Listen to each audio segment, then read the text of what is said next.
I went on a Canadian Army base today and you won't believe what I saw.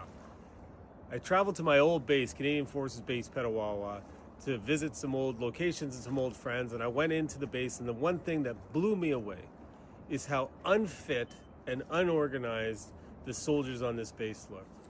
I served there over 20 years ago. I'm up here in Pembroke, Ontario on a trial, and I went into the base to revisit some beautiful memories I used to have, and I was struck by how unhealthy and unfit the people in uniform were, and how many colored hairstyles and ponytails I saw. One of the lawyers that was with me, who's an internationally trained lawyer, comes to me and he said to me, "Are these people supposed to defend Canada?" And what I want to say to the Conservatives is they're in the last stretch of the election. If I was advising Pierre Trudeau, I would focus on this issue. I think Canadians want a military they can be proud of, and that is in fighting shape. And everybody's talking about this elbows up nonsense, but nobody's talking about our military being in the worst shape it's ever been, literally and figuratively.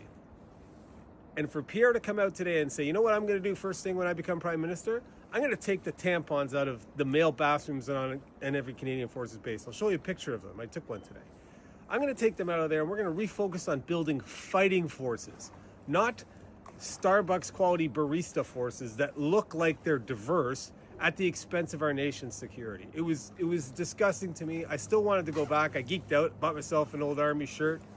The largest seemed to be quite a bit bigger than the largest used to be in the past.